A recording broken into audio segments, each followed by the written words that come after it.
तो दोस्तों यश ने उल्टी कर दी है, तो ये मैंने कपड़े जो पहने थे उतार दिए हैं। ओह गॉड, अभी यश ने इतनी सारी उल्टी कर दी मेरे ऊपर, तो की मेरे मुंह के अंदर कर दी। मैं उसके साथ खेल रही थी, आ करके गाना चल रहा था तो वो डांस कर रहा था, मैं उसके साथ गई थी, उसने अचानक से उल्टी कर दी बहुत सारी और वो मेरे मुंह में चली गई। बहुत ही गंदा लग रहा है मुझे लेकिन एक चीज़ है, मैंने नोटिस किया ना कि मैंने उसको अभी काऊ नहीं बफेलो मिल्क मिक्स करके दिया था बॉटल से, उसके बाद मैंने उसे थोड़ा सा दिया था। हाँ अभी मैं कर रही हूँ, तो चलो मैं आपसे थोड़ी देर बाद बात करती हूँ, मेरे से बात नहीं की जा रही, मैं आपको ऑब्जर्वेशन बाद में बताऊँगी। चलो बाय।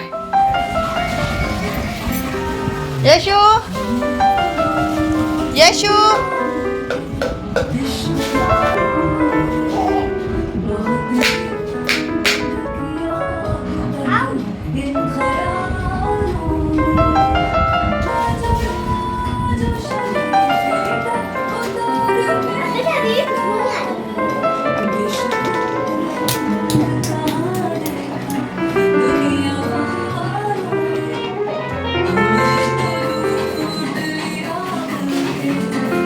बाहर चलो दोनों लोग, तो यहाँ अभी स्मेल आ रही है, चलो बाहर जाओ,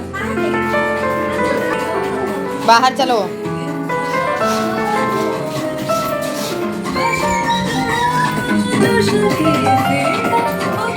hello everyone, welcome back to my channel और मैं हूँ निधि।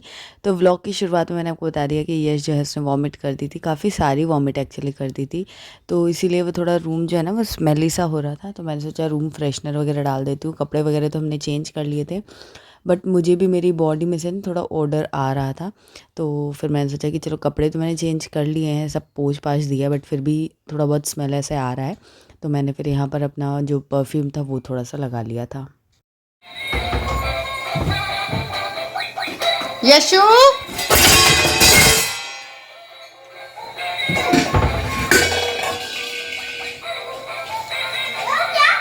गिरा दिया इसने।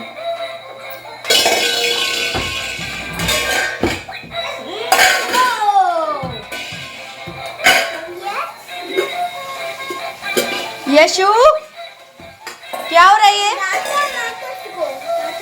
डांट तोड़ ना रही हूँ, पूछ रही हूँ क्या कर रहे हो। ये तो बहुत अच्छा, वेरी गुड, शाबाश।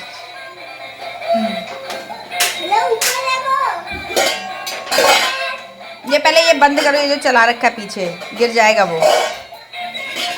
यशु बेटा क्या हो रहा है ये मेरा प्यारा बच्चा, ये तुमने कितना अच्छा काम किया है। क्लैप करो अपने लिए क्लैप करो, कितना अच्छा काम किया तुमने।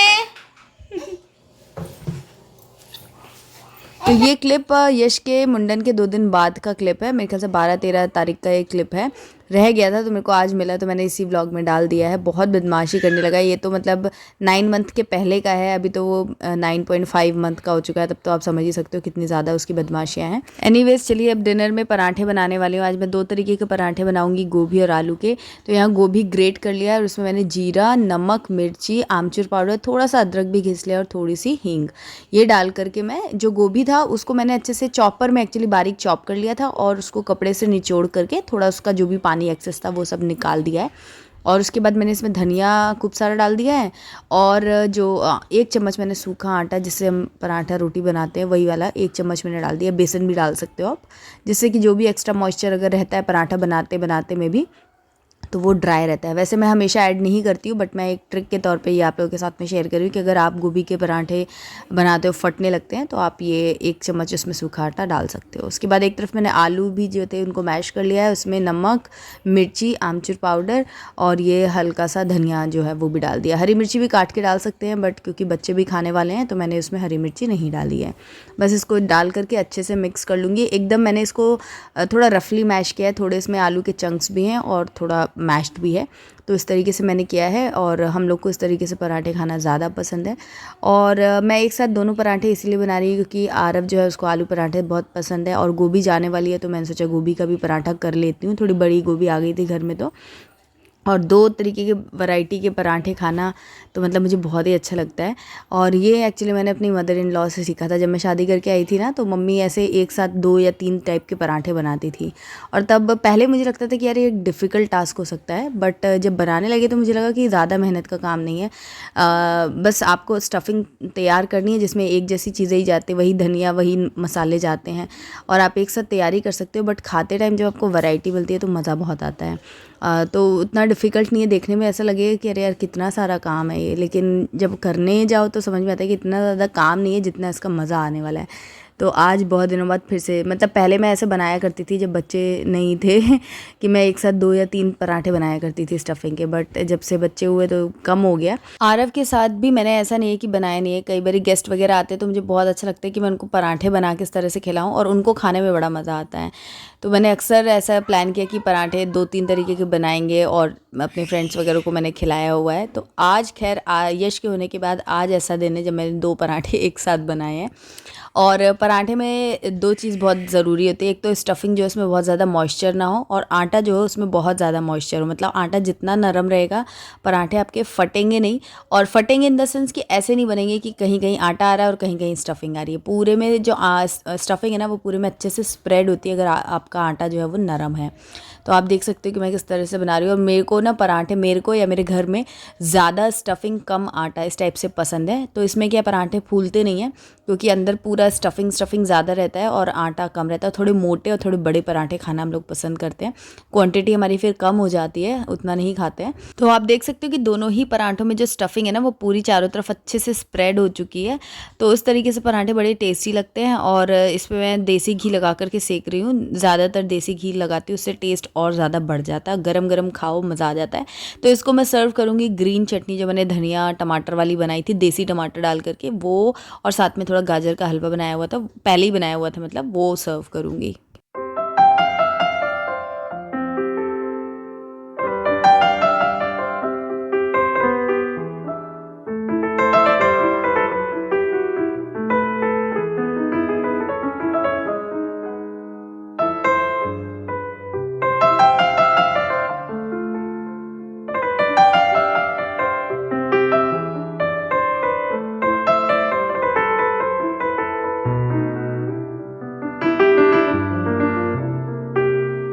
तो ये गोभी का पराठा मैं आपको दिखा रही हूँ कि मतलब अंदर तक इसमें स्टफिंग वगैरह सब स्प्रेड हो गई थी। और पराठे जो है ना वो सभी लोग घर में खा सकते हैं, चाहे यश हो और या आरव हो, और हम लोग तो खा ही लेंगे। तो यश के लिए मैंने आलू का ही बनाया था और एक आलू मैंने प्लेन अलग से निकाल लिया था उबालने के बाद, और उसका मैंने पराठा बना के उसको छोटा सा दिया था तो उसको पसंद आया था। और वो इस तरीके से पराठा रोटी खाना ज़्यादा पसंद करता है और आरव को भी खाना बड़ा पसंद आया था।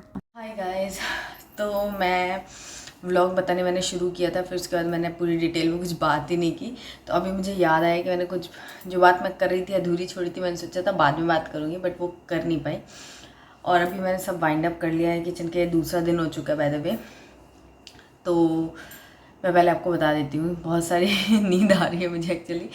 तो मेरा मन नहीं कर रहा था बट मुझे थोड़ा सा किचन का जो खाना फ्रिज में रखना है वो खाली करके रखना है, बाकी सब हो चुका है। यश सो गया है और वो लोग भी बस सोने की उसमें है, ऑलमोस्ट हो गए। तो मेरे को भी नींद आ रही थी बट मैंने कहा चलो ये समेट दूँ फिर उसके बाद करूँ।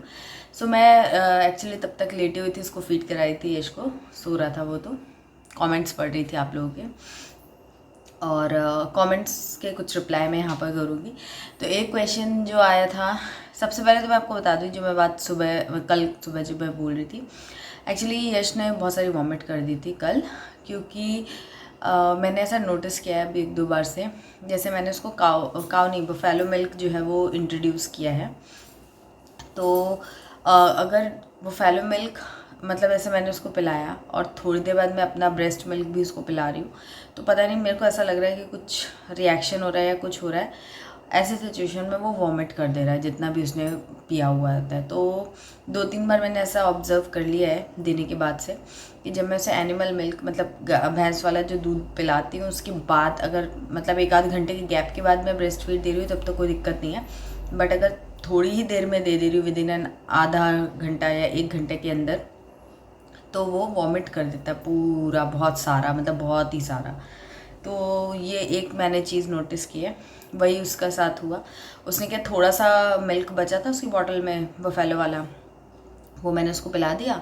और थोड़ी देर बाद मतलब वो रो रहा था, उसको नींद आ रही थी, तो फिर मैंने अपना ब्रेस्ट मिल्क दे दिया कि चलो पी के सो जाएगा। बट वो सोया भी नहीं खेल रहा था। उसके बाद उसने वॉमिट कर दी। तो ये एक ऑब्जर्वेशन है मेरी। और बफेलो मिल्क मैंने कब से स्टार्ट किया, कैसे दे रही हूँ, क्या कुछ है, ये मैं नेक्स्ट ब्लॉग में आप लोग के साथ में शेयर करूँगी। क्योंकि अभी मैंने कमेंट पढ़ा था तो किसी ने तो पूछा है मुझे ये चीज़ कि मैंने एक यश के उसको कैसे सुलाती हूँ वो ट्रिक मैंने एक ब्लॉग में भी कुछ ब्लॉग पहले शेयर किया था ना, तो उन्होंने वो फॉलो किया था तो उनको हेल्प मिली। उनका बच्चा अच्छे से सो रहा है, तो उन्होंने फीडबैक दिया था। थैंक यू, आपने अच्छा फीडबैक जो शेयर किया। तो आप लोग भी अगर चाहिए आपको वो ट्रिक तो वो वाला ब्लॉग देख सकते हो, मैं पिन कमेंट में डाल दूँगी। इनकेस भूल जाऊँ तो कमेंट करके पूछ लेना, तो मैं डाल दूँगी। वो वीडियो चेक करना, आपको भी हेल्प मिल सकती है। और उन्होंने फिर यही मुझे पूछा था कि ये तो मैं नेक्स्ट ब्लॉग में अभी सारे रिप्लाईज में रिकॉर्ड कर लूँगी, बट वीडियो बहुत लंबा ना हो जाए इसलिए उसे मैं नेक्स्ट ब्लॉग में डालूँगी कि मैं काऊ मिल्क या बफेलो मिल्क कैसे दे रही हूँ, कैसे शुरू किया है मैंने और क्या क्या चीज़ें मैं फॉलो कर रही हूँ, वो मैं आपको नेक्स्ट ब्लॉग में बताऊँगी। ब्रेस्ट फीडिंग से रिलेटेड भी एक क्वेश्चन है, वो भी मैं आपको नेक्स्ट ब्लॉग में बताऊँगी। अभी क्या बताऊँगी, अभी मैं बताऊँगी एक क्वेश्चन आया था वॉकर के ऊपर आया था कि वॉकर कब से देना है। मैं अभी तक तो मैंने दिया नहीं, आपने देखा नहीं है ब्लॉग में। और वॉकर है मेरे पास, आरव के लिए हमने जो ख़रीदा था वो वाला वॉकर है। अभी आजकल काफ़ी नए नए टाइप के भी वॉकर आ गए हैं, बट मैं अपना स्टैंड आपको बताती हूँ, मेरी क्या ओपिनियन है वो मैं आपको बताती हूँ। सबसे पहली चीज़ कि वॉकर जो है ना वो छोटे बच्चों के लिए सेफ़ नहीं है। मैंने देखा है कई लोग 6 महीने में 5 महीने में बच्चों को वॉकर में डाल देते हैं। तो बहुत सारी कंट्रीज़ में जो वॉकर है ना वो बैन है, क्योंकि वो बच्चों के लिए मतलब इंजरी वो बच्चों में दे सकता है। सडन इंजरी जो है ना वो बच्चों में हो सकती है ड्यू टू वॉकर। क्योंकि वॉकर जो है ना, एक तो बच्चा क्या है उसमें दो प्रॉब्लम्स है। एक तो इंजरी होने का कि एकदम से वो बहुत स्पीड से भागता है, दौड़ता है, एकदम मतलब कोई लिमिट नहीं रहती है। खुद चलता है तो क्या वो रुक रुक के गिर गिर के चलता है, लेकिन जब वॉकर में रहता है तो नॉन स्टॉप वो चलता जाता है। तो किसी भी चीज़ से टकरा गया, और बहुत सारे लोगों का आपने सुना भी होगा कि बच्चा वॉकर से गिर गया या फिर फर्नीचर पे जा कर के लग गया और उसको लग गई। तो ऐसा नहीं कि 100% बच्चों को चोट लगी जाती है, बट चांसेस बढ़ जाते हैं कि एकदम से सडन किसी चीज़ से बच्चा टकराया और उसको चोट लग जाएगी, तो वो थोड़ा ज़्यादा प्रॉब्लमेटिक हो जाता है। तो वो एक इंजरी का डर रहता है। दूसरा जो बच्चा है ना उसकी डेवलपमेंट, हमें लगता है कि बच्चा जल्दी चलने लगेगा, बट लॉजिकली अगर देखा जाए तो बच्चा क्या है ना, चलने का एक तरीका होता है कि हम पहले देखते हैं, समझते हैं कि भाई कहाँ स्टेप रखना है, कितना स्टेप रखना है, वो सारी चीज़ें दिमाग लगाता है बच्चा और फिर सीखता है और ढंग से चलता है। बट वॉकर में क्या होता है, उसे पता है कि वो कैसे भी चलेगा, वो उस तरह से गिरेगा नहीं, जैसे कि वो बिना वॉकर के गिरने का उसको डर रहता है। तो उसको ज़्यादा दिमाग नहीं लगाना होता, बस ज़ोर ज़ोर से चलते जाना होता है। और आगे जो पूरा वॉकर के आसपास का एक एरिया बना रहता है, ट्रे जैसा जो बोलते हैं जिसे, उसकी वजह से वो कुछ असेसमेंट भी नहीं करता, कुछ जजमेंट नहीं अपनी बनाता है कि कैसे क्या करना है, बस चलता जाता है चलता जाता है। तो जब तक आप किसी भी चीज़ को फेस नहीं करोगे, आप उसमें फेल नहीं होगे, तो आप आगे कैसे बढ़ोगे। ये सिंपल सा फंडा है। वही चीज़ वहाँ पर है कि जब बच्चा वो चीज़ एक्सपीरियंस ही नहीं करेगा कि एक्चुअली में चलते टाइम बिना वॉक करके जब चलते हैं तो क्या डिफ़िकल्टीज आती है और उससे कैसे ओवरकम करना है, जब वो नहीं होगा तो फास्ट कैसे होगी ये प्रोसेस। तो ये मतलब लॉजिकली तो ठीक नहीं लगता है। तो इसीलिए जल्दी चलवाना है, इसलिए आप जल्दी उसको वॉकर में डाल देंगे तो वो सेफ़ नहीं है। ऊपर से बच्चों के पैर पे भी लोड आने का डर रहता है। तो अगर आपको इंट्रोड्यूस करना भी है, जैसे इंडिया में तो बैन नहीं है, तो वॉकर बहुत सारे लोग यूज़ करते ही हैं। हम लोगों ने भी छोटे पर यूज़ किया ही है। अब बट कब यूज़ किया है वो मुझे मालूम नहीं है। और जो भी प्रॉब्लम्स होती है 100% नहीं होती कि सभी को होगी, बट चांसेस होते हैं, तो हम वो रिस्क क्यों लें, वो वाली बात होती है। तो पहले बच्चे को थोड़ा एक्सप्लोर करने दीजिए आप। और जैसे वो मतलब 10 मंथ के आसपास हो जाता है ना, तो इन माय ओपिनियन आप वॉकर उसको दे सकते हो, ताकि वो जो भी थोड़ा बहुत सीखा है उसमें थोड़ा सा उसको हेल्प मिले। हेल्प करने के लिए ठीक है, लेकिन उस पर टोटली डिपेंडेंट नहीं हो सकते हम कि वॉकर की वजह से वो चलना सीखेगा। थोड़ी देर के लिए आपको देना है, ऐसा नहीं कि बस बैठा दिया दिन भर वो वॉकर में, काफ़ी टाइम तक वो घूम रहा है। 15-20 मिनट आप एक सेशन जो है वो वॉकर का दे सकते हो। उसमें थोड़ा अलर्ट भी रहो कि बच्चा एकदम से कहीं भी जाकर टकराए नहीं। तो ये चीज़ें आप कर सकते हो। बाकी फिर आपका अपना कॉल है क्या है, बट मेरे हिसाब से 10-12 मंथ जो रहता है तब आप इंट्रोड्यूस करो। और थोड़ी थोड़ी देर के लिए दिन में 2-3 बार अगर आप 15-15 मिनट के लिए 3-4 सेशंस दे देते हो तो वो सही रहता है। बट बहुत ज़्यादा मतलब कई लोगों को मैंने देखा कि वो प्रैम का रिप्लेसमेंट जो है ना वो वॉकर पे कर देते हैं, कि जैसे प्रैम पे बच्चा बैठ के घूमता है वैसे वो वॉकर पे बैठ के घूमेगा, तो वो उससे थोड़ा डिले ही होगा, फास्ट तो प्रोसेस ऐसा नहीं होती है। तो मतलब ये मेरा ओपिनियन है। अगर आपको लेना है तो एक जो पुश वॉकर बोलते हैं ना, जो पहले के ज़माने में लकड़ी का बनता था, ट्रायंगल जैसा रहता था, साइकिल भी बोलते थे उसको, वो जैसे जिसको पकड़ के बच्चा चलता है, उसमें गिरने का भी रहता है, बच्चा गिर भी सकता है, तो उससे क्या बच्चा सीखता भी है प्लस उसको सपोर्ट भी मिलता है। तो अगर पुश वॉकर आप लेना चाहते हो तो ले सकते हो।